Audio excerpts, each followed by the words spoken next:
We talked a lot about him and what a dynamo. We first saw him on the team tour against the NHL clubs last winter. Here it is, first goal coming up. Okay, well, there's Lukov, dumps it wide over to Alexandrov. He picks it up off the boards and drops it in here for Vikulov. Watch Vikulov tip it. Back to Zlukov. Zlukov fakes the shot almost, and then fires over to Alexandrov, just right in behind Curran. Very, very pretty goal. Just beautiful. United States hockey team in this Canada Cup tournament, midway in the period. Here it is. Alexandrov takes... No, that's the last goal. We just saw it. All right. Okay, well, let's back One more look at that. In any event, Curran was great under tremendous pressure. We might add right now that we just have had a final score come in from Winnipeg, and what an upset. Finland defeating Sweden 8-6. Here are these saves coming up now. Here's Maltsev takes a shot. And then Christie getting it in behind his own net, trying to recover for the United States, and he got checked right there. We got the third Russian goal also. And it was given away. Balderas, that was, with a fine save by Curran. Two-way playoff starting next Monday. Here we are down with that third Russian goal again. Alexandrov takes the first shot, and Zhuklov gets it up over the sprawling Curran. Can't do much about those. So 2 goals by Alexandrov, and he figured in the third, a goal by Zlukov. Now we're back in the second period at least. Live action for you on PBS from the Spectrum in Philadelphia. Team USA working it down quickly into the Soviet zone. The Russians now getting some early pressure. Vasilyev has to wheel around in behind his net. Digs it across for Kapustin. Kapustin lobs a long pass ahead. Sargent has it now for the United States. Away from Kapustin. It is shot back in by Bila-Letinov, and it's offside of the American blue line. There he is. Gary Sargent, who's played so well for Team USA. Played perhaps the best hockey of his entire career right here against many of these top teams from Europe and from Canada. Nairov in behind his own net for it. Now they work up the left side. Into the slot at center. Is Talafus inside the blue line. He bumps. Kapustin comes up with it. Gives Kapustin a good solid body check as it slides across to the other corner now. The Russians bring it out to the center ice area. Maltsev. Maltsev centering it. No one there is tipped away as Vikulov had to reach back for it. There's that dangerous line on the ice now. One of them for the Soviets. One of 2 big lines for them tonight. Talafus for Team USA. Crams it inside the line. Nairov away from Balderas. For Talafus for the side of the goal. A centering flip pass. Went astray. The Russians come back with Balderas carrying on against Sargent into the corner. Sargent lost his balance and fell. And it comes up the near boards now for Fatorik. Fatorik swings away at center ice. Mistimed pass on the left wing slides into the Soviet zone in behind. No offside call of the play. And it comes out to the center ice area once again for Fred Ahern. For Mike Christie. Christie, as the Americans change across to Bennett. Bennett got taken off into the corner by Vasilyev. Dug it back on the point. Here's a chance. Roll past a Ahern stick. And then Alexandrov clears on the right side. It is loose. Inside the line is Zlukov. Zlukov getting set. It is shot blocked by Lou Nanny. Vikulov passed it back too far. It'll slide all the way back to the Russian area where Tretiak has to stop it. Kulikov in behind his own goal, being checked by Nanny. Now Bennett back for Nanny. Nanny fighting for it, drags it across to this near side. Then he got stick checked and turned back in by Alexander Gusev, who stays with him. Now Alexandrov works it from the left boards to the center ice area for Vikulov. Vikulov inside the line with Zlukov. And Alexandrov, it slides out to center. Here's a chance for Ahern. One-on-one, Ahern waiting. Ahern forced off to the wing into the corner, then losing possession of the Soviets, who failed to clear. Nanny going in for it. Bennett took a long shot. That was blocked, and here is Vikulov. Vladimir Vikulov for the USSR with Alexandrov inside the line. He scores! The quick shot. Flicked by the stick of Vikulov as the fake. He bowed his head in a motion to go to Alexandrov and then let the shot go to make it 4-0.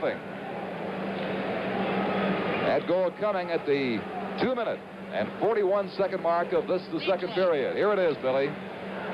Okay, here it is. Watch the Russian player right here in the middle of your screen. Alexandrov doesn't go outside, and I think Mike Christie, when he went down to block it, The shot went over his shoulder, and I think Mike Curran was a little bit screened on that one, Don. He didn't seem to see it for the last The way second. he reacted, that might have been the case indeed. 4-0 for the USSR. The Americans are going to dig harder now. They come out.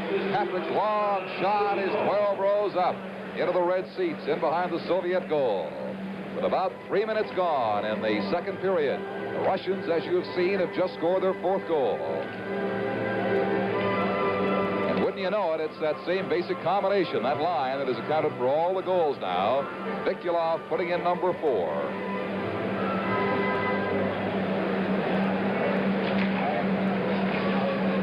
From the face-off, Williams slides it back to Rick Chartrand. He lobs it across the left boards, sliding in behind the Russian goal. The Soviets start to work it out now. This is number 16, Krikunov, leaving it at the blue line. Picked up by big Harvey Bennett, and his shot was deflected again. And in Winnipeg, Finland has scored a stunning upset in this tournament tonight, defeating Sweden 8-6.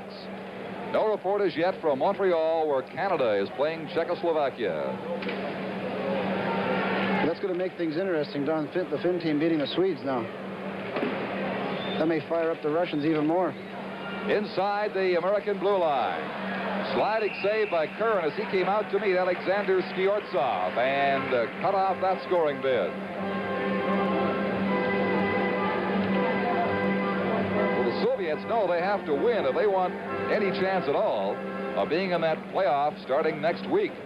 The favorites now, with Sweden losing, are Canada and Czechoslovakia, and to keep pace, the Soviet team must win this game tonight, and they must win their final game against Team Canada on Saturday at Maple Leaf Gardens in Toronto.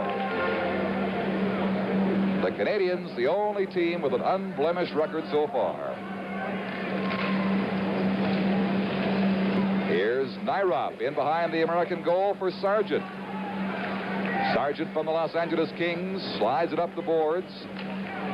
Kapustin stopped in there, fed Maltsev. Maltsev setting, shooting, and Curran was screened but got his gloves on it. That high rising shot from the Soviet veteran. It's cleared down the ice. Team USA called for icing with 4 minutes gone in this, the second period. Now I'm going to replay that shot. I don't think he saw that last shot, Billy. Well, Kapustin wound up, and you don't see the Soviets take these big slap shots, but I think it hits the defensive stick right here. And it almost got Mike right in the face, almost. Rising shot, very nearly did. Maltsev won the draw, then lost the puck. Sargent digs it out to the center ice area for Patrick. Patrick with O'Flaherty missed the slap shot pass across. Going in for it now is Joe Norris. Norris and Maltsev had it slide in behind the Soviet goal. Hailed at the line by Balderas. He lost it. Norris lost it. Kapustin comes out with it, beats Maltsev to pass too far inside the blue line. Stopped by Mike Curran in the corner. Maltsev tried to feed it in front, and it's picked up instead by Nyrop. Bill Nyrop works the left side, slides it across the Soviet blue. Into the right corner for Norris. He gets a bump there for the Soviet defenseman. Comes over to Vasilyev on the other side. Vasilyev handled it right out in front. Here's a slap shot that was high and off the mark by Alan Hangslevin. They seem to be so over-anxious when they get their opportunities. They have no idea, Billy, where the puck is going. No, well, Allen got some good wood in that shot, but again, it was deflected. The defenseman went down. He had to get it up over him, and he made a nice try to get it up over the defenseman, but he got a stick on it, and it went up into the crowd. They seem to be afraid to make a move. They must get the puck out very quickly because they know how quick the Russians are in defending and recovering. Well, here's Alexander Gusev, number 2 for the red-shirted USSR, getting it out toward the center ice area. Chartrand played it inside the blue line, but caught offside there was Bobby Fatorik, and they will face off. We played just over 5 minutes in the second period. The Soviets have picked up their 4th goal early in the period, and it's 4-0 for the USSR over Team USA from the Spectrum in Philadelphia. You're watching it on PBS. Gusev in front of the goal, had trouble handling it. Now he works it out to center ice. Rink wide across. To Alexandrov, digging in the right corner, feeding it back. They pass it so beautifully. That time it's broken up, though. Chartres starts Team USA back. 3-on-2. They hit the Soviet line. Inside, the backhand pass was blocked with the skates of Gusev to the corner. Fedoruk knocked off balance. He gave way to Kulikov. Across to Vasiliev, to Gusev, and it comes to the blue line, held in by Fedoruk, who's run down by the Soviet player Krakunov. And back at center ice for the Soviet team is Lutkov. Inside the line, almost. Alexandrov playing it back. They move it so quickly, they waste no time whatsoever in getting that puck around the ice. Gusev, right wing for Vikulov. Vikulov inside the line, feeding Alexandrov. Back for Gusev. His slap shot was blocked by Fedoruk. And the American team starts out at center. Here's Jensen inside the line with Talafos' sharp angle shot blocked by Tretiak. Milbury came in and gave Tretiak a chop, and the Soviet goalie was asking for a penalty. I don't think the officials saw it that way. The referee, Andy Lagasse from Canada. I think Mike's trying to stir something up there and get Tretiak a little off guard. Well, Tretiak hasn't had much to do. He may think he's not even warm yet. That certainly warmed him up. Let's watch it. There it is. Steve Jensen can really skate. He cuts around number 2 there, the Russian defenseman. Let's go, a hard shot. Tretiak grabs. And you see Milbury come in and give him that little bit of a tap. You might call it a tap. Might call it a chop. But nobody called it a penalty. At least not officially. Here come the Soviets now, inside the United States line. Nairop ties the winger up in the corner. Comes across for Kirakunov. Kirakunov down to Belosev. Belosev got turned around in the corner as the Americans get aggressive now in their own zone and force a face-off on the tie-up in the corner. 13 minutes and 25 seconds of second period action remain, with the USSR leading Team USA 4-0 here in Philadelphia. Team USA's got to get back in that Russian end. The last line with Fedoruk right there and Jensen, they had starting to get things rolling a little bit. You have to get some sustained attack down there on Tretiak. Vladimir Kovin will take the draw for the Soviet team. Digs it back to Krakunov, and it was centered in the slot, broken up by Nairop, and out to center ice it comes. Krakunov tried to play it back in again. Sargent fed a left wing pass. Here it is inside the line for a Hearn shooting, and a great leg save by Vladislav Tretiak. The best test for him in the period. Here's a Hearn again. He shot wide. The Soviets, under definite pressure there, got away with it because of great goaltending by Tretiak, and here is shooting by the Americans. Back comes the USSR. Belosev back to the point. Slap shot was blocked. Sargent tries to dig it out. Leaves it there. Lou Nanny coming out with it now. Works inside the line and bumped into a Soviet player, and the Soviets are away. They may have a breakaway. Belosev coming in. Oh, and he shot wide. Here's Kurt Bennett to Nairop, who's had a lot of ice time for the USA team tonight, along with Sargent. Now they change as the play goes right on. Action opening up here near the midway mark of the second period. Ball to wrist hits the American line. Sliding in front with a shot. Blocked by Mike Curran. Bennett leaves it there. It's cleared ahead by Harvey Bennett to the center ice area inside that Soviet line. Williams forechecking, missed his check, hit the boards, but got the puck. Williams centering it out front. He shot wide. There's going to be a Soviet penalty here for holding, and it's going to be the big defenseman, Valery Vasiliev. I didn't see this one, Don. We'll have to catch this one on the replay. Watch number 6. Hold right there. There it is. You could have called that one a hook also, Don. Yep. I think it's the first time in the game the Soviets have been shorthanded. Yes, that's right, Don. Well, Team USA started to take it to them a little bit there and putting some pressure on the Russians. They can't buy a goal, though. This USA team, I'll say, Freddie Ahern, who walked right in there a couple of times, just couldn't buy one. Tretiak had been tested just moments before. Made a good leg save on this one, Billy. Very good shot by Freddie. Or is that Butch Williams? That's Freddie Ahern's shot. Drove it at him. Then he got the rebound and shot it wide. That's the best test on Tretiak in this period, certainly. Still 4-0 4-0 for the USSR. But now we'll watch the Team USA power play in action. Harvey Bennett will center it. Russian short for the first time in the game. Bennett goes into the boards with Babinov in behind as they fight for control. He's got Chartraw back on the right point, who feeds it across the left side. Here's Patorik's shot. This crowd here warming up to the action now as they sense the United States may be able to come up and break this Russian goose egg so far. That long shot on Tretiak through a maze of players by Chartraw. Now they push and shove in front of the goal. Here we go, here we go. Embers flaring, the USA and the USSR. Sticks going high in front of the Soviet net. Babinov gave one of the U.S. players there a cheap shot from behind. Here's how it started. Here it is. Chartraw gets an excellent shot away low, and Tretiak makes a great save. He goes into that spread. Here's where the wood chopping began. Butch Williams in there. Williams says, "Hey, fella, you touched my buddy." And he pulls Sergei Babinov off. There'll be no penalties ensuing from that. Vasiliev is off for interference, they called it, with 1:44 left, so it wasn't a hole, it wasn't a hook. He simply interfered with him, as it turned out. But it still cost him 2 minutes, and the United States just 16 seconds into their power play situation right now. Trailing 4-0, nearing the midway mark of this the second period. And in Montreal, there's no score after one period. Team Canada and the world champions from Czechoslovakia. Earlier, Sweden was upset by Finland 8-6. Patorik over to Chartraw, winding up, and the shot was blocked just in front of the goal with the Soviet defense. Rick Chartraw digs it across to the far side again. Patorik winds up, that's blocked by Tretiak.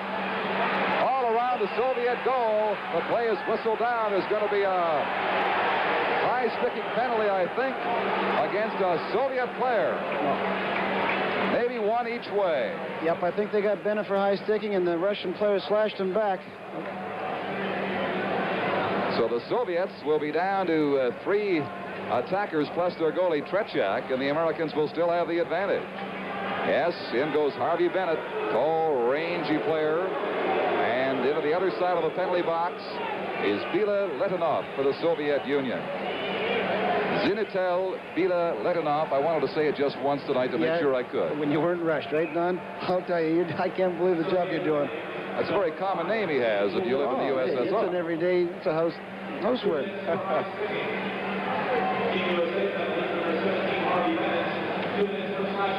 So Bennett's called for slashing, the Soviet for high sticking. Game at 8:36 of the second period. Double penalties. The United States will have the man advantage. The Soviets are being ordered now from their bench to come back out and resume the game as they were huddled there with the coaches.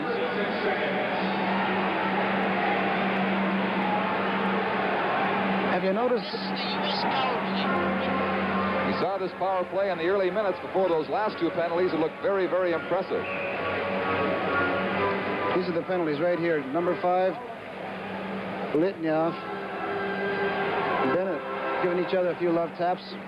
All right, Americans with a 1-man advantage. Russians have only 4 men on the ice. U.S. have 5. Here's Chartraw feeding it. Talafus couldn't get enough wood on the backhand shot on the relay. And the Soviets clear it down the ice. 1:12 left in Vasiliev's penalty. 1:45 left in the double minor penalty. Here comes Rick Chartraw with Talafus. They hit the Soviet blue line. Bouncing puck goes into the corner. Talafus stops for it. Digs it back for Sargent. Winding up. Oh, and on the deflection. Patorik just missed putting it into the goal. Good play again, Don. Geez, the U.S. team just can't buy one. There'll be about 25 seconds of advantage for the Americans left after this. Here it is. Here it is.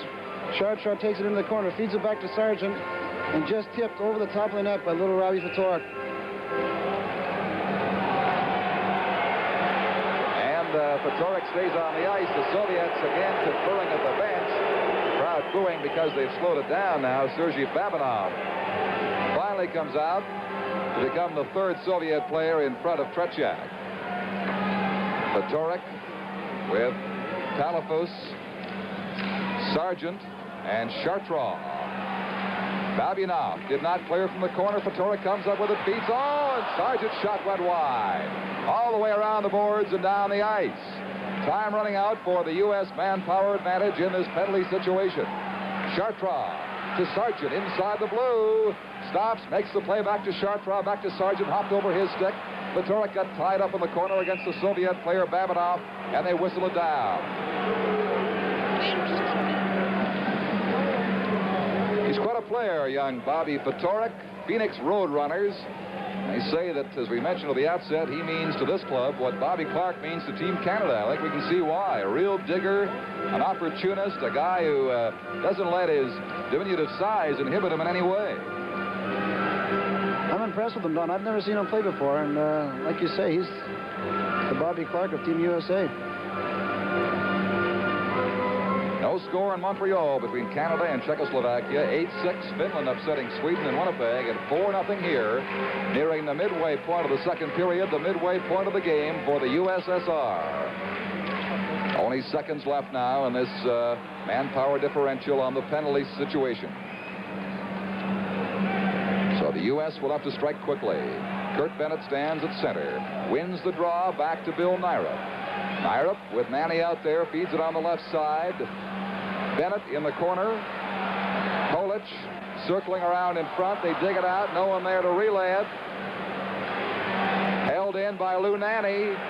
Nanny winds up right on Tretiak, right at him. A high-rising shot. No trouble for the Soviet goalie on that drive. 10:08. All right, now in behind the Soviet goal, the Russians getting a little careless. Kulikov finally clears it to Vikulov. Vikulov at his own line to center ice, sweeps down the right wing inside the blue. Had his stick caught up, or his skates caught up on the stick of O'Flaherty, and down he went. No penalty is called. Here's Norris waiting for it. The puck hit him from behind. It is pushed ahead by the glove of Zlutkov, who swings inside the Team USA line. Zlutkov in the corner got tied up by Milbury and lost it. Mike Milbury for Team USA, working slowly out against Vikulov with a pass to the center ice area. Inside the blue line is Norris, but he waited too long to carry it in, and his two line mates were offside. Don Chevrier with Billy Harris of the New York Islanders with you here from the Philadelphia Spectrum on PBS. You're watching Canada Cup hockey. All right, from the faceoff, big Alexander Gusev in behind his own goal against Norris. Milbury stopped it against the boards. Gusev got it back, handed it away to O'Flaherty, and his quick shot stopped by Tretiak and deflects into the crowd. Don, the U.S. team has got quite an advantage in shots this period so far. I just hope they can keep it up. Outshot the Russians 9-4. And it's only 16-15 overall. It was 12-5 in the first period for the Soviet Union in shots on goal. But the frustration mounts because the American team, despite the advantage territorially and its shots on goal, can't put one in. Now the Russians hold a little team meeting with Tretiak. Again, drawing boos from the spectators here as they delay the action once more.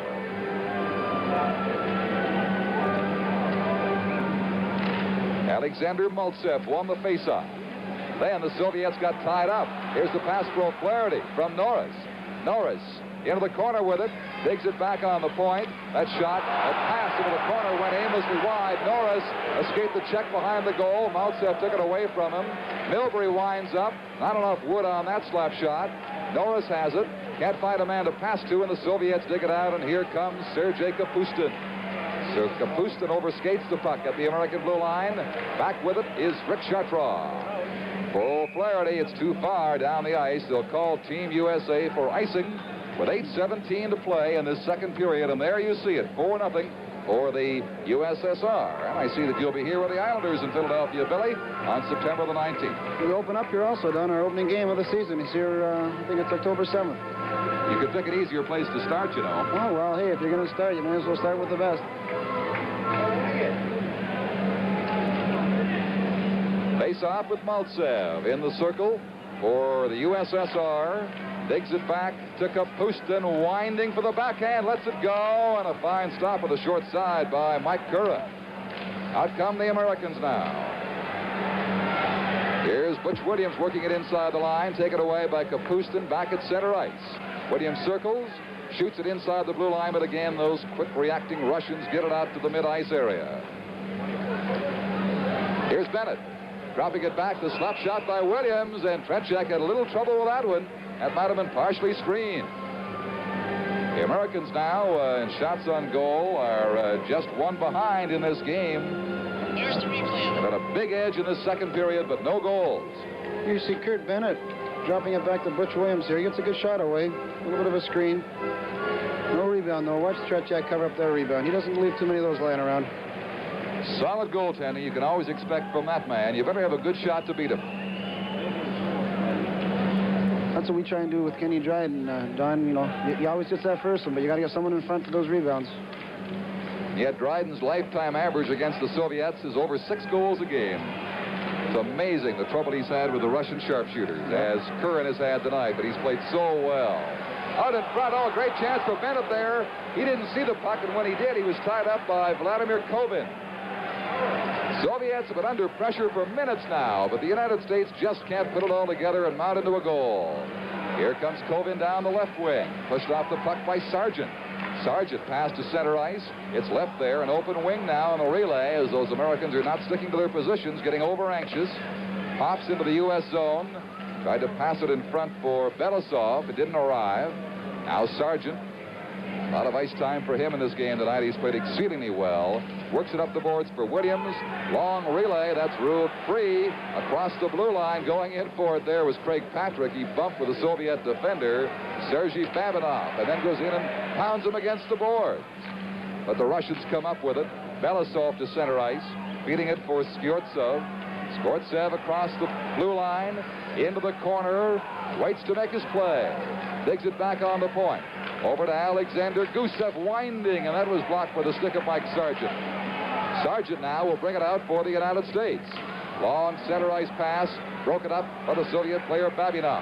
Inside the line, right in on Mike Curran, a fine save by the American goalie. Babinov again. He pushed in front of the goal. Curran got backed into by the Soviet player, and then Curran pushed off the Soviet player to give him the goalie Curran a penalty. Chased the referee, Andy Lagasse, halfway across the ice, but it won't change anything. I didn't see what started. I just saw the great save he made. And all of a sudden, there's a big roar. Number 17, it's Curran. Curran's pointing to the ref, Lagasse, the crease. I think he's arguing that Skvortsov was in the crease. Let's have a look. Great pass right there. Now, the follow-through there, he belted the American goalie, went into him, and then Curran simply pushed him out of there. Couldn't see too much wrong with that. Bit of a cheap call, I'd say, Billy. I think that was Babinov who slipped that pass through to Skvortsov. Just an excellent little flip pass through the legs of the defenseman. I think the Soviet player inadvertently went in too far on Curran, and Curran naturally had to push him off. But the official, Andy Lagasse, saw it differently, and so they'll have to find a man to serve this penalty for the goaltender, Mike Curran. We have 6:14 to play in the second period. The Russians lead at 4-0. And the penalty is for interference. And Jensen has won the dubious honor of going across the ice to sit out the penalty for goalie Mike Curran.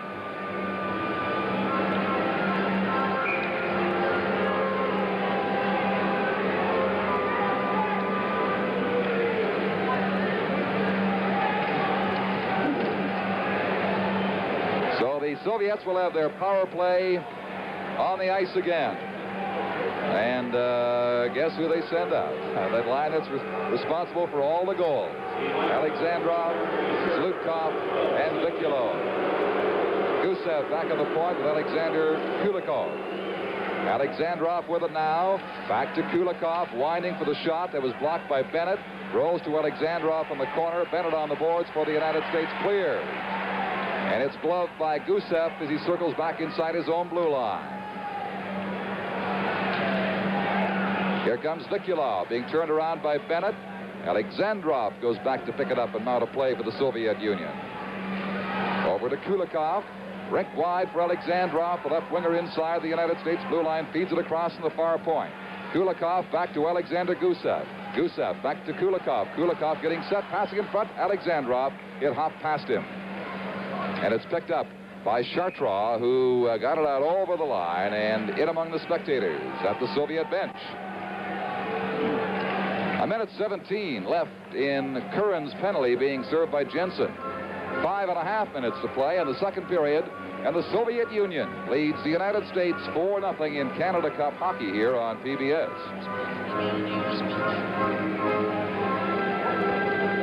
This United States team put together in Providence, Rhode Island, a training camp by Bob Pulford has come a long way, just a few weeks. They've got a long way to go tonight if they want to come back and beat the Soviet Union. They trail 4-0. Here's Vasilyev. Across to Gusev. Relayed back. As the Soviets finally start out with Zlutkov carrying.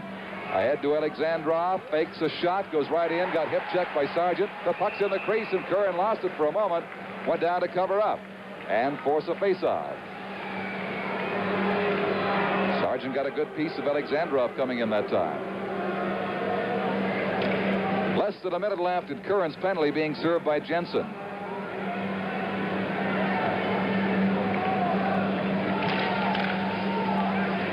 Here's Sargent shooting it away to a corner. Vikulov with it for the USSR.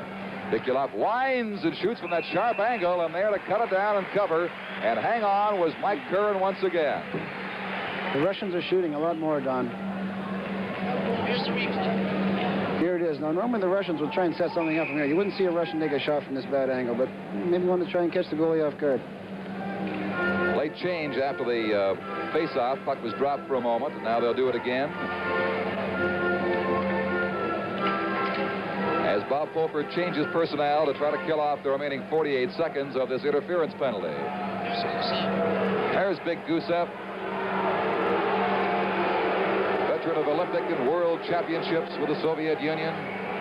2 series against Team Canada, 72 and 74.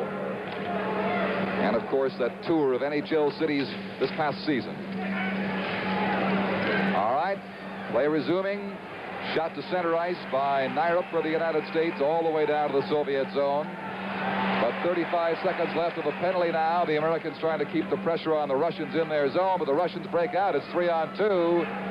Across the line, Zlutkov back to Vikulov. Vikulov setting for Alexandrov, and the puck never got there. Sargent looks up at the clock. Skates slowly to kill some time. Has to go back for it on a check by Alexandrov and feeds it back inside his own line for Bill Nyrup. But Alexandrov is with him all over the ice. Gusev watching it slide down in behind his own goal now. 5 seconds left in Curran's penalty for the United States. And out comes the Soviet Union as they change on the go. They've got Maltsev out there now. Alexandrov shot blocked. It was tied up by the American defense. The rebound was shot wide. Vikulov got knocked down by Sargent. Back comes Fedoruk. Long lead. Headman pass. Just missed at the blue line. Good check. No penalty call. Fedoruk tries to center it out. Pops in behind the goal into the corner.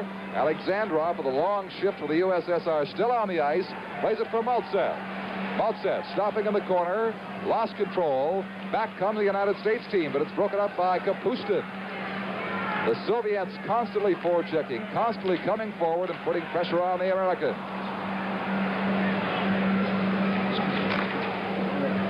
Puck slides down to the U.S. zone. 3.5 minutes to play in the second period. An aimless pass floats back to center ice, picked up by Vasilyev.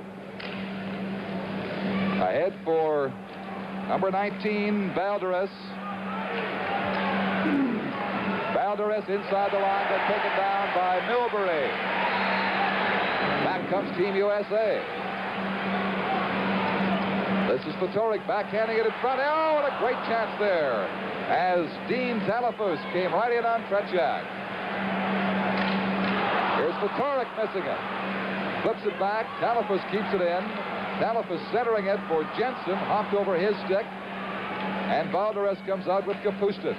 Across the line. Rolls it down beside the United States goal. Could have been a high sticking call on that last play at the blue line, but it went unnoticed by the officials. The USA with 2.5 minutes to play in the period of a play broken up again on the blue line. Here comes Maltsev. Maltsev inside the line, left and right there.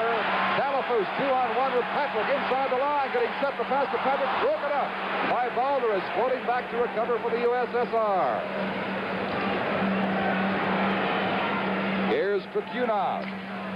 His centering pass, the shot by Belisev, blocked again by Mike Curran. We have just over 2 minutes to play now in the second period. Soviet Union 4, the United States nothing in Canada Cup hockey from the Philadelphia Spectrum. The Americans with their chances to be sure in this period, but they have not capitalized yet. The Russians coming on stronger once again. Kovac inside the line, drops it there, and oh, a deflected shot by Belousov rolled wide. In behind the goal goes Skyortsov. Skyortsov getting it back for Kurkunov. Kurkunov lost control, and finally out to center ice it comes on the stick of Butch Williams. Williams, hip check by Vasiliev, finally had to give the puck up. Patrick comes skating in. He can't gain control. Out comes the Soviet Union. This is Belousov inside the line. Waiting on the boards to make his play. Centers it out. Sargent intercepts and heads back for the United States with 1:15 left of the second period. That pass rolled across 2 lines. They'll face off just inside the American blue line, Billy. Geez, the Russians just never stop coming. I don't know if you've noticed them, but they've been coming out of there 3-on-2. I don't know if the U.S. team is tiring or the shifts may be a little too long, but they seem to be getting caught. And it's forcing the U.S. defensemen to back in. Now they're giving the Russian team the blue line every rush down, and that gives them time to set up their plays. You have to meet those Russians outside the blue line, force the offside, or force them to make the play. I know Bob Pulford told you, and the players did have a basic plan for this game, but it's been impossible to execute that plan the way the Russians have played. Well, that's part of the reason why the U.S. team is getting caught up, Don. They're going in forechecking what they tried to, but it's They're getting caught, you're right. Alexandrov lost control there. Norris for the United States starts a play away inside the Soviet blue line. O'Flaherty in the corner, rolls in there. They bump against the boards. Less than a minute left of the second period now. 4-0 for the USSR over Team USA as Vikulov brings it out to center ice. Hits the USA blue line. Then as he stepped inside, had a stick check by Alan Hangsleben. Gusev out to Alexandrov, or is Alexandrov to Zlutkov across the right side over the blue line. Lost control there with 30 seconds to play in the second period. Here's Rick Chartrand for the United States, or Milbury at the blue line. It's offside. O'Flaherty got caught in there, I think. They'll face off at the Soviet blue with 23 seconds to play in this second period. Remind you again that Sweden has been beaten by Finland 8-6 tonight in Winnipeg. And after one period in the Montreal Forum, Team Canada and Czechoslovakia are scoreless. There's Milbury. Mike Milbury has given the United States defense some excellent service tonight. Paired out there with Rick Chartrand. Gets the puck right now. Just 20 seconds to play in the second period. A hard, long drive. Handled easily by Tretiak. Comes to Kapustin on the boards. Rink wides it across the ice to Balderas. Drop pass for Maltsev. Maltsev closing in. And a sliding save by Mike Curran. He'll hang on and produce a face-off with 7 seconds left. Just can't say enough about this goalie, Mike Curran of the United States team. Watch this, Don. Now watch this. Maltsev take this check. He knew he was going to get hit and drops it to Balderas, was it? Right. And out was Curran. Great save again by Mike Curran. Played it perfectly, didn't he? There's a good look at Alexander Maltsev, cagey veteran of the Soviet team. And 3 Olympic Games with them and numerous world championships. And right now winning a face-off in the corner, but it rolls to Bill Nyrup. Nyrup up the boards, just 1 second left now. There's the siren to end the second period of Canada Cup hockey action here at the Spectrum in Philadelphia. A much, much better period for Team USA. They outshot the Soviet Union. They held them to only 1 goal, and that sounds a bit ironic or a bit inconsistent, but the way this game is going, if you can outshoot them and hold them to 1 goal, you've done well. Unfortunately, Billy, Team USA could not put it together offensively inside the Soviet goal.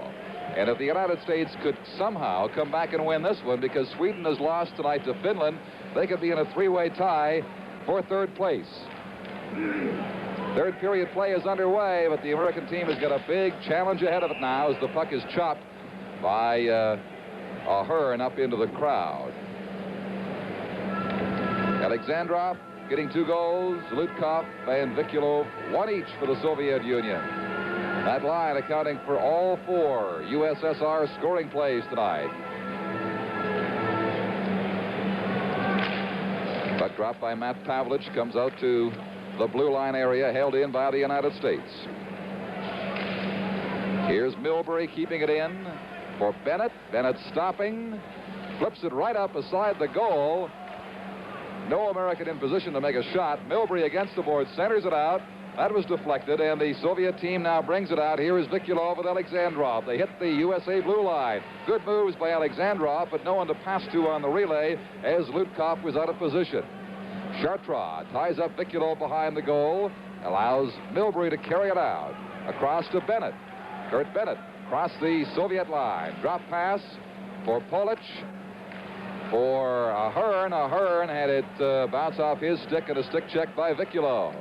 Shoots it back in, but trapped there was Bennett for the offside call and the ensuing face-off, which will come just outside the Soviet blue line. Shots on goal to this stage in the game, 21-18 in favor of the Soviets, but they've got a 4-0 lead.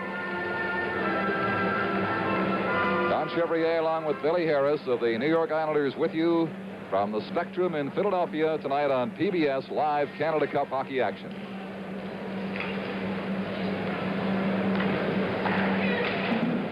Shot in by Alan Hangsleben.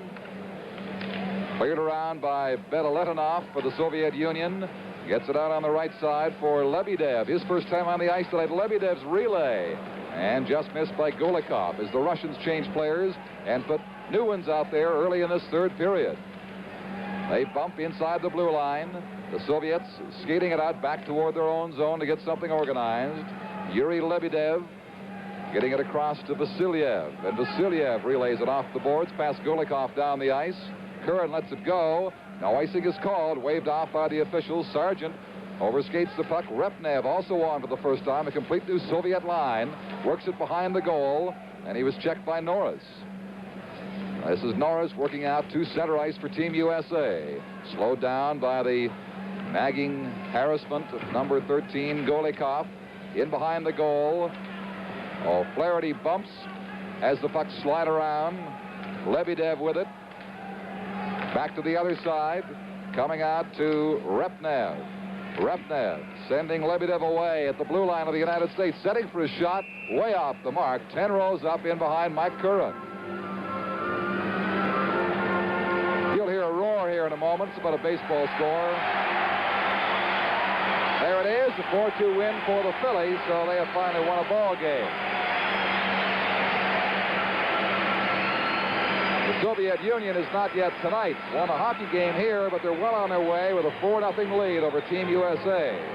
That time remaining is time left until the first half of this third period is over. Then they'll change ends.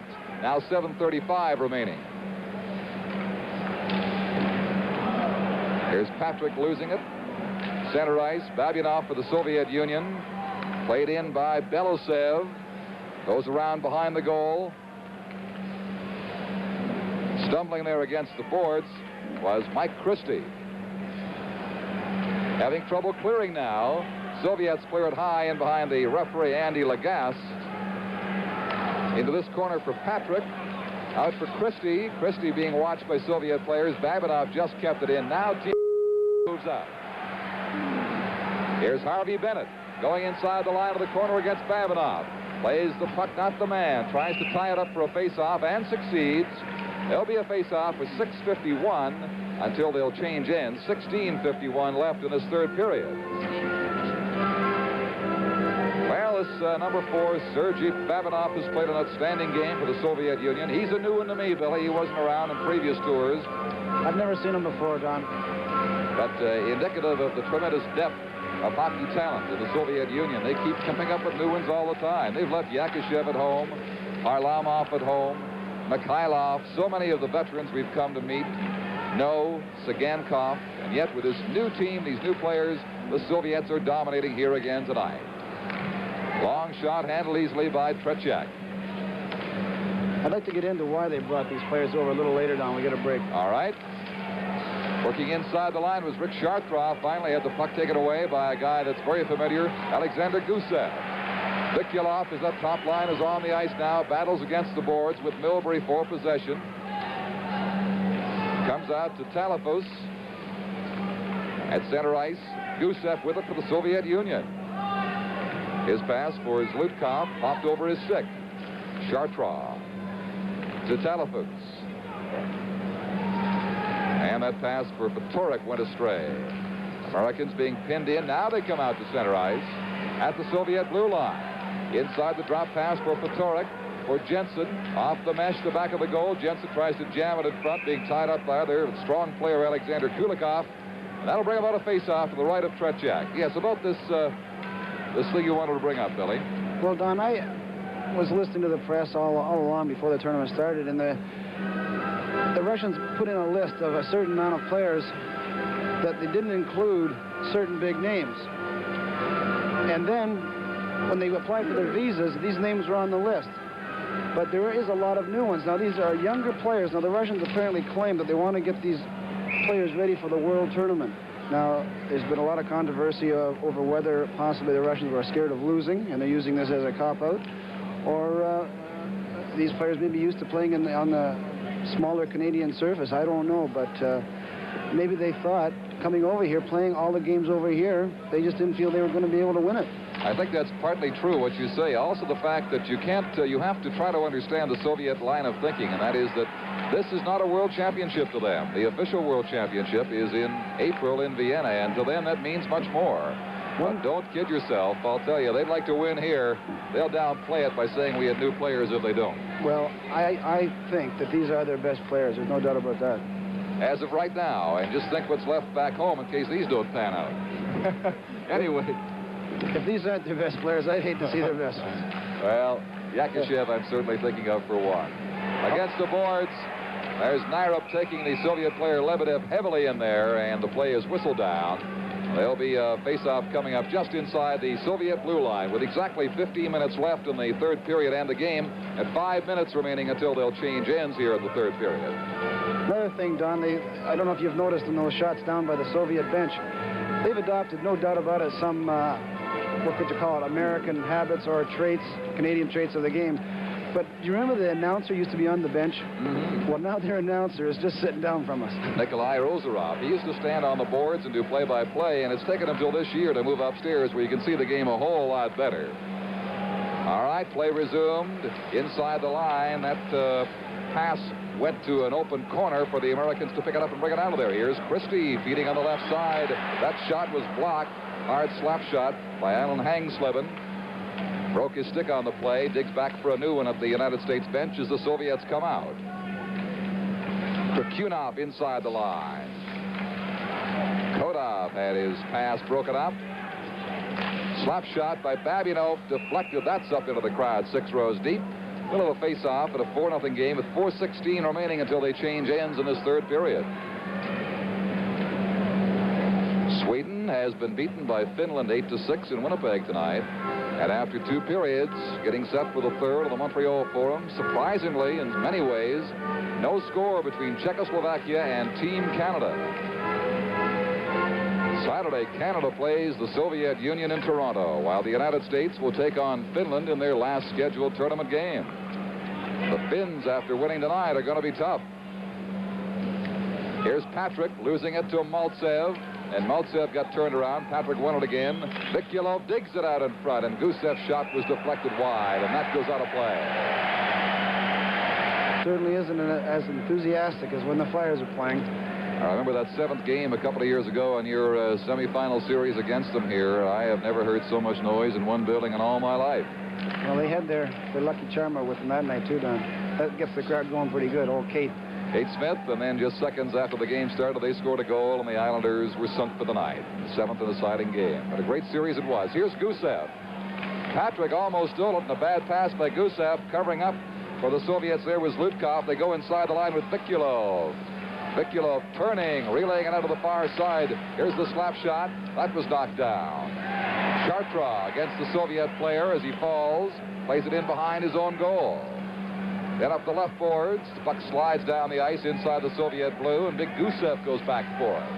Digs it out, but Patrick intercepts for the United States to Chartres. Chartres, way offside as the American player, Williams, was caught deep in the zone, and they'll have to face off at the Soviet line with 13-13, 3:13 left until they'll change ends in the third period.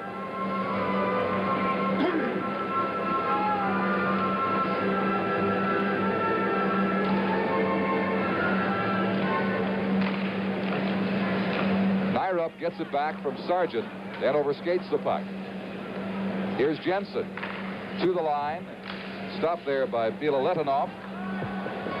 Now Nyrup, U.S. team captain, skating slowly in his own zone, moves the puck forward to the left wing to Jensen. He was checked by Lebedev.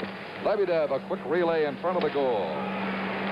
Passing it out in front again, and Repnev couldn't get there. Here's Lebedev. He's being tied up by Nyrup. Puck slides up the boards and finally out back inside the Soviet blue line. Soviets not passing with the crispness they had earlier in this game, but they've got a 4-0 lead now, and maybe you're sitting back on it just a little bit. Patorek to Jensen. Jensen got stick checked. Puck hops out to the line now. Christie holds it in, shoots, and the deflection just pops wide. Oh, solid body check there as Christie sailed into the Soviet player, Vladimir Repnev, and sent him flying. Christie falling dangerously. Oh, and he got the puck over just in time to Lou Nanny as the two Soviets were swarming around for it.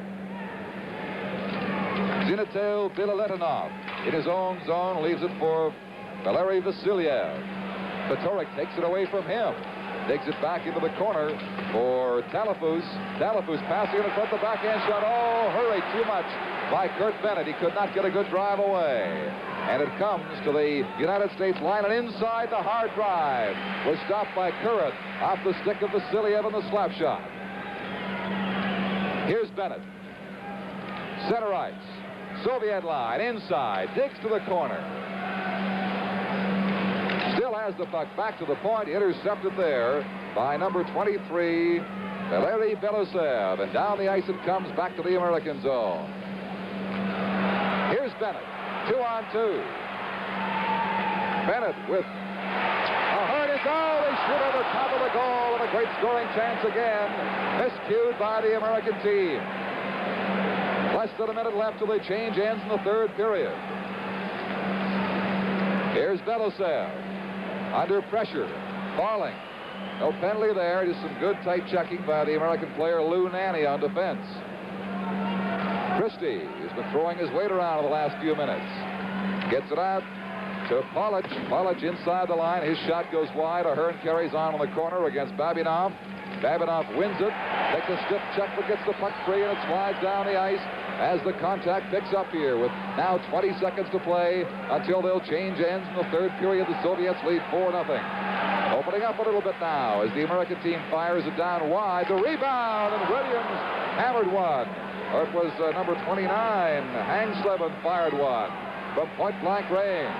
They're taking runs now. That'll likely be a charging call. Running at the Soviet player was big number 3, Rick Chartrand, and a penalty that really he shouldn't have taken. No, that was needless. He's big and strong enough just to stand still and hit him, but I still don't think it was an elbow, Don. It looked more like a charge, if anything.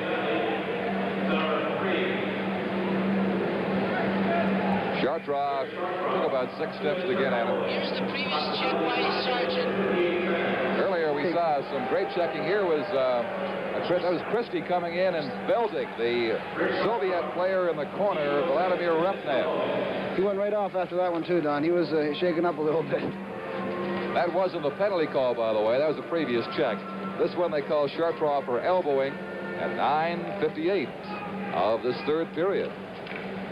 So we'll have 2 seconds, just time for a face-off, and then they'll change end.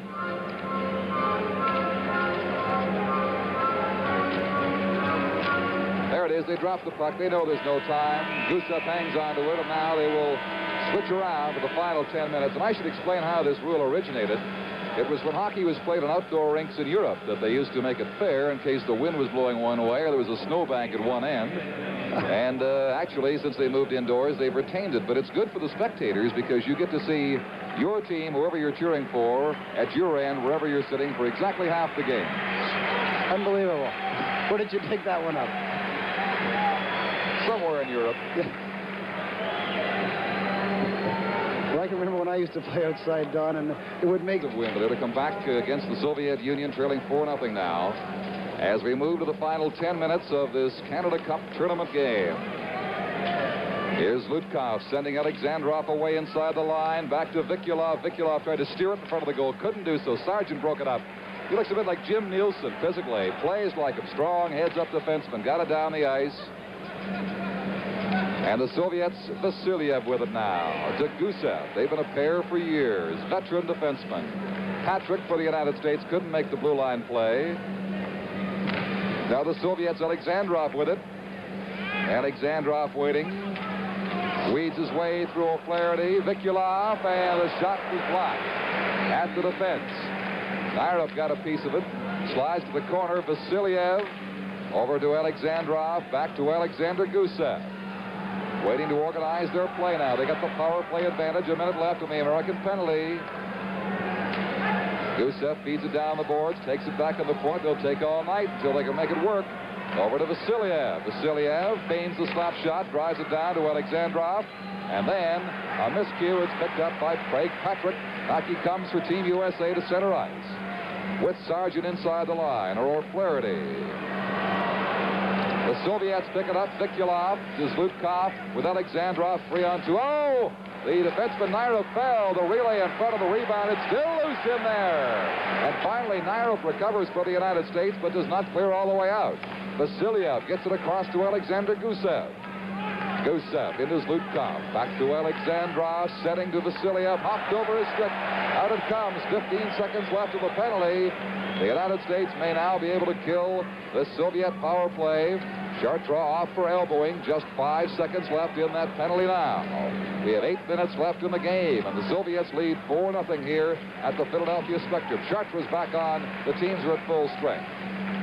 Here's the pass for Lebedev. That's called on the offside at the American blue line. By the way, midway in the third period, in Montreal, no score between Canada and Czechoslovakia. Okay, let's have a look at Curran's saves from behind the net. Billy, here's Mike Curran at work. All right, here's the Russian player cutting out in front. Let's go, a very hard shot, and the rebound goes off to the right.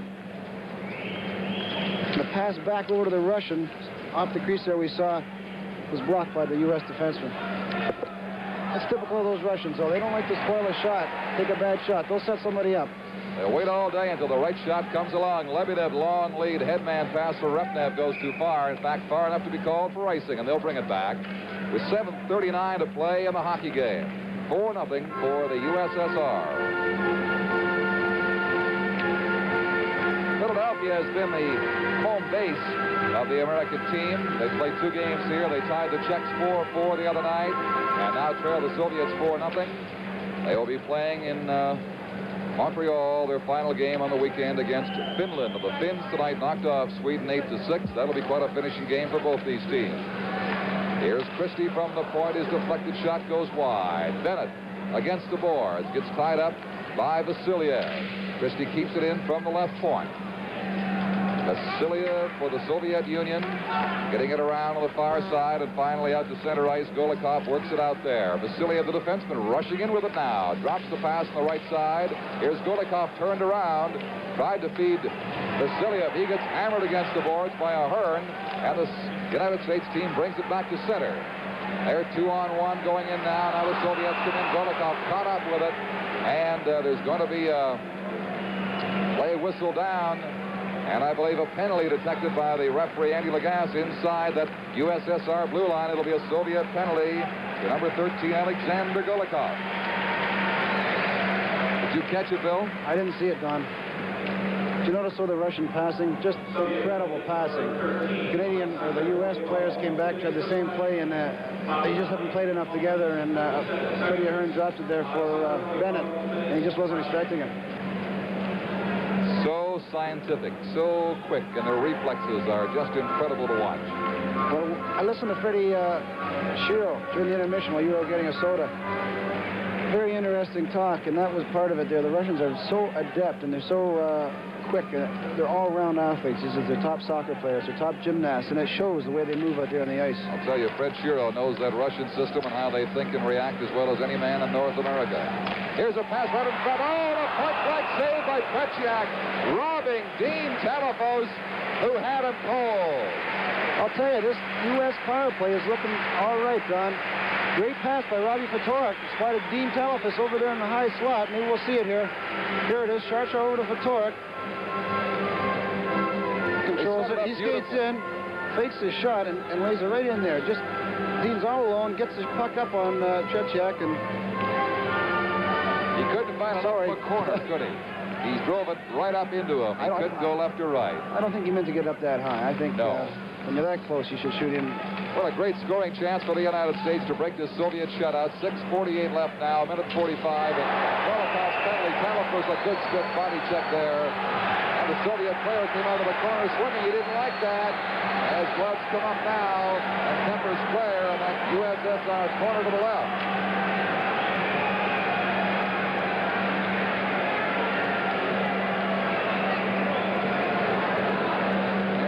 Get them calmed down with 6:44 remaining.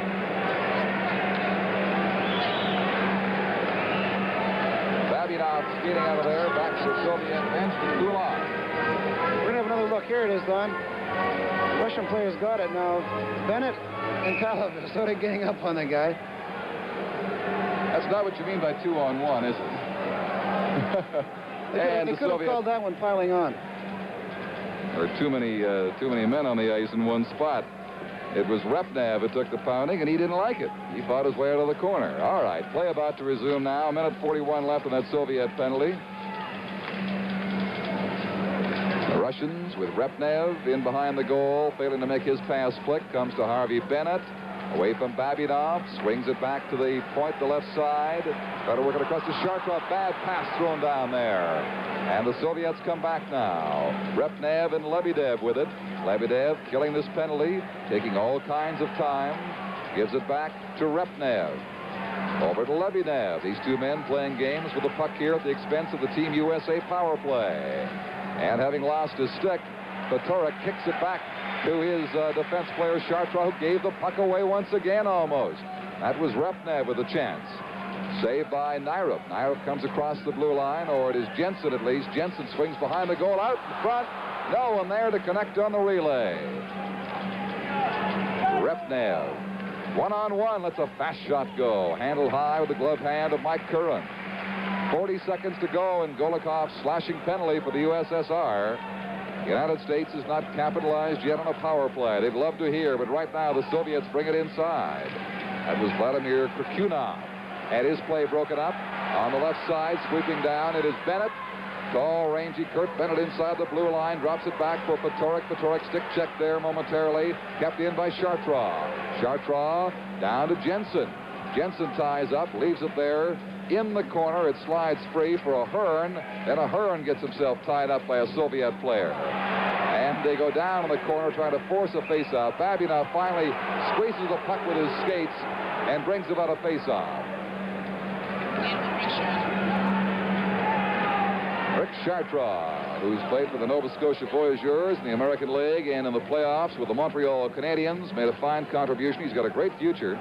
Got caught a couple of times down ice, made a couple of mistakes that were almost costly, but as a defenseman, he put the pressure on from that point on the Soviets on that attack. We have just 2 seconds left now, the penalty to Golikov. So it appears the Russians have killed off the American power play once again. Here's a misconduct now coming out to Nyrup. He said something to referee Andy Lagasse, and Lagasse was having none of that. I don't know what that was all about. The only thing I can figure out, Don, is Team USA was arguing that the Russian player held it and there shouldn't have been a whistle. Should have been a penalty, or they should have played it. Well, Nyrup is back talking to him again. He's got the misconduct already. And that effectively takes Nyrup out of this game. He's played well.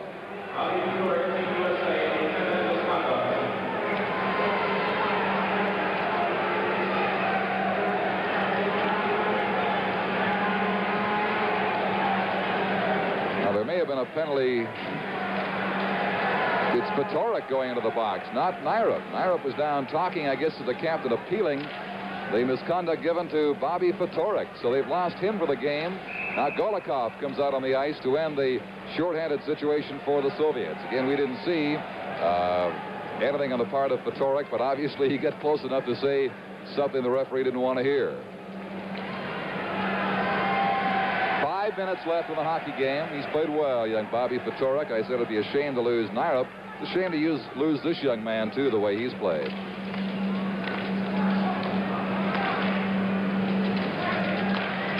All right, action around that Soviet net. Curran falling, trying to follow it up. Slides down inside the United States blue line. Here is Alexandrov, but oh, he just missed the hat trick. Just missed his third goal of the night. Vikulov along the boards, pressured there. It's held in momentarily at the blue line. Finally shot in behind the American goal. Alexandrov flipped it right out in front, and Curran had to hang on. Czechoslovakia leading Canada 1-0 in Montreal with only 4 minutes left in that game, Billy.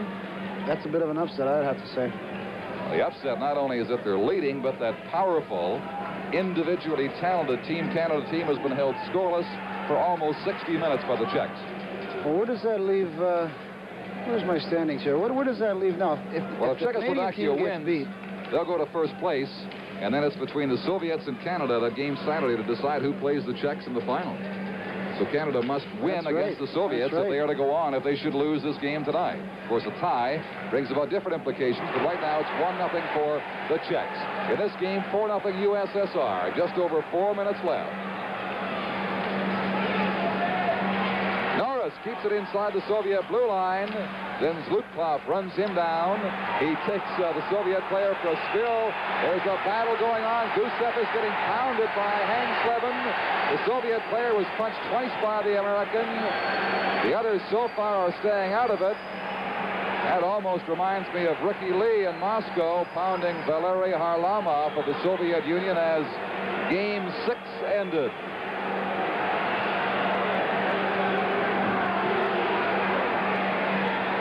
Slevin was angered by the Soviet player and fired 2 punches off at him. At center ice, Vasiliev and Butch Williams are having a little tete-a-tete. I don't think either one can understand the other. I think maybe Vasiliev came off the bench there. Butch Williams intercepted him because there's 6 Russians out there right now. That's right. That is what must have happened. They have 7 men on the ice. Here's Butch Williams and Vasiliev having a little chit-chat at center ice. You know, I'm not sure the international rules provide for a penalty of that nature as they do in the National Hockey League now with the first man off the bench.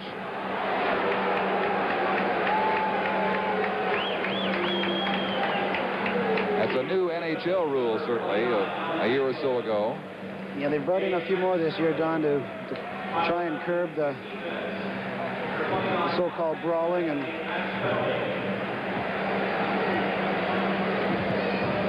I think that is going to be a match penalty, if we heard that right. Let's see what happened that caused this outburst between these 2 players. Here's Hank Slevin. He just walked up and hammered him. He walked up and started punching the Soviet player. Saw it there on the right of your screen. And then he's hammering him when he's down. Gusev didn't get a shot in. He took about 5 blows from Hank Slevin. Well, the Russians don't like to fight, Don. They don't agree with that. It's not part of the game, and they don't have any fighting over in their leagues. I'll tell you, if I was Hank Slevin, I wouldn't want to fool around with John D'Amico out there. He said he just missed him with a little bit of a shot. I've known John ever since I've been in the league, and he's a pretty strong boy. Vasiliev in conference with the officials. No doubt he's arguing about his penalty. I don't think he deserves one, but... Well, Gusev certainly didn't, unless you award 2 minutes for, impersonating a punching bag. No, Gusev, I guess, isn't. That's Vasiliev. He came off the bench. Yes, that may be the call then. For coming off the bench, they've awarded that penalty. So it's provided for under these rules as well. You just don't see it happen that often in international hockey with an absence of fighting, so I couldn't really be sure. I couldn't remember ever seeing that before. All right, play is underway. There's been a match penalty, a bench penalty for leaving it to Vasiliev of the Soviet Union as the American player hammered the Soviet player Gusev. And is gone. Here's Nyrup now for the United States. We've had a misconduct and a match penalty given out in the last few minutes of play. 3:35 to play in the game. And they whistle that play down for a face-off which is going to come all the way back down the ice into the American zone. It's a good look at Peanuts O'Flaherty, Don. He's a real firecracker player for the Vancouver Canucks. Peanuts O'Flaherty. I'm sure you've heard of his father. Great NHL star for a number of years.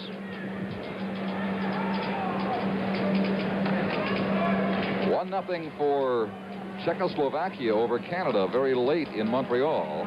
And 4-0 for the USSR here over Team USA, while Sweden has been beaten by Finland by an 8-6 score, all in Canada Cup action tonight.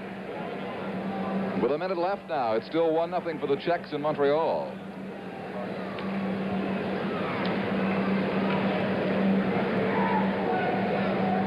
Here, 4-0, of course, with 3:34 to play. The Soviets playing one man short. With Vasiliev in the penalty box, but of course they're at even terms on account of the match penalty handed out to the American player, Alan Hangsleben. And I think that probably was born out of frustration as much as anything else. This American team has thrown all they have at the Soviets. They were disorganized early in the game, but they came back to play so well in the second period and had so many good scoring chances that just missed. With a few breaks this period, too, Don, they just can't seem to beat Tretiak right now, so you're right. I think it's a little frustration.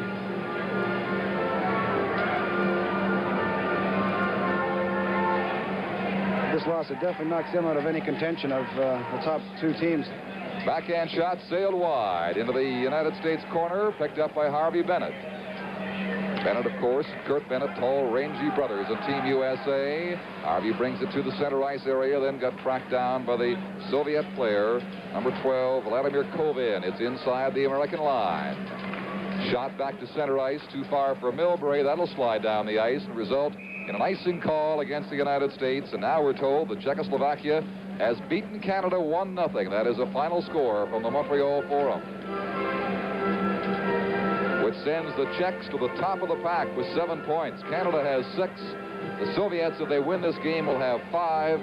Sweden has 3. Finland has 2. And the United States, unless they can come back, it seems doubtful now, will trail with 1.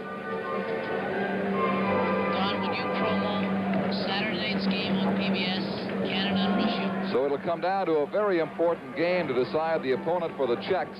Canada versus the Soviets on Saturday from Toronto, and you'll see that on PBS. A game will be starting at 8 Eastern Time.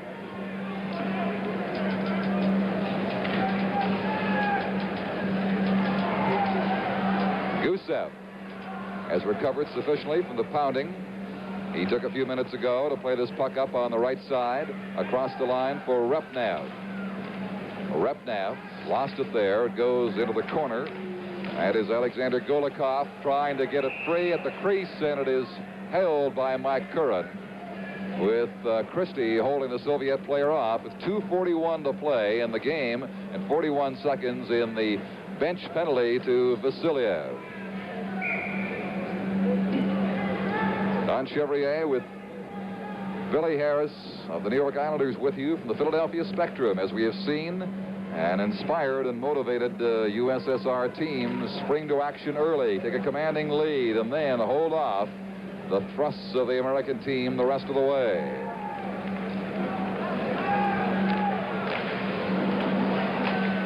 Here's a pass on the right side for Lou Nanne, getting across to Christie. You know, Billy, it's an unusual game of hockey when you think that Team USA tied the Czechs 4-4 on Tuesday, and the Czechs tonight beating Canada 1-0 in the Montreal Forum. There's a goal, the 5th goal by Repnev. And he drove that one on a great shot indeed. Fast goalie Mike Curran. Great shot. And I was just about to say, U.S. is playing well. It's been a great game so far, holding off the Russians, but Repnev broke in there on the left side. We'll see it coming up here in a second. Excellent shot. You just can't hold these guys off forever, Billy. That's what it amounts to. A little pass right in here. Christie tries to get a stick on him, but picks that far corner. Mike didn't have too much chance on that one. Well, they can thank Golikov for that play because he set Repnev up beautifully. Here they come again. A quick shot, gloved and deflected off the target by Mike Curran. But again, there's no faulting Curran in his performance tonight for Team USA. Outshot 29-22. 5-0 the USSR is the score with fewer than 2 minutes remaining now. Here's the long lead pass. Sargent recovering for the United States. Comes to Milbury in the American corner. Out to center ice. Russians content to backpedal a bit now and use up some time. Confident they've won this game by a comfortable margin. Repnev's goal is the first one tonight not scored by that big line of Alexandrov, Zhutkov, and Vikulov. And that shot drives wide. The rebound is loose in there. Picked up by Sargent and cleared down the ice for the United States with now 1 minute and 20 seconds left to play. Remember, Czechoslovakia has beaten Canada 1-0 tonight, while Finland upset the Swedish team 8-6. It's been quite a night in Canada Cup hockey in 3 cities: Philadelphia, Montreal, and Winnipeg. Here comes Bennett, weaving his way away from Zlutkov. Into the center ice area, got tracked down by Maltsev, who's been used sparingly in this third period. Of course, the Soviet veteran. Gusev's had good ice time, though, and he's on there right now in possession of the puck at the blue line. 45 seconds to play in the game. Hops over Vikulov, stick that pass. Goes into the corner. Vikulov waiting for it there. Intercepted by Bennett. Bennett across to Milbury. Milbury skates inside the Soviet line. Bumps at the boards, gives it back to Bennett. Bennett's pass off the boards too far for Chartrand on the point. Comes right back down to Mike Curran with now 20 seconds left.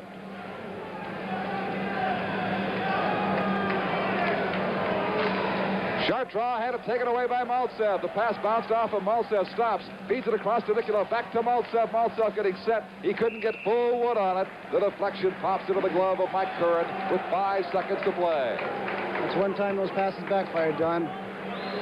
One too many, and the Soviets over the years have consistently done that. They have not learned to shoot when they get the chance. They await the perfect play.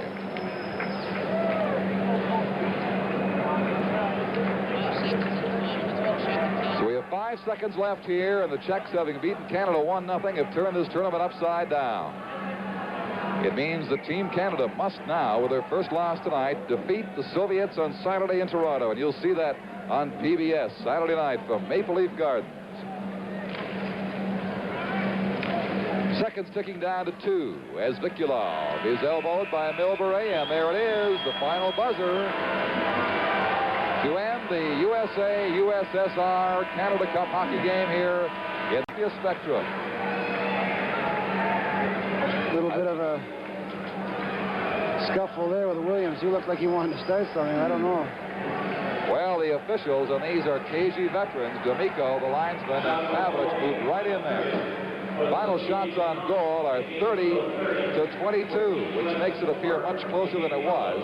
But the Soviets got the jump early and maintained that advantage.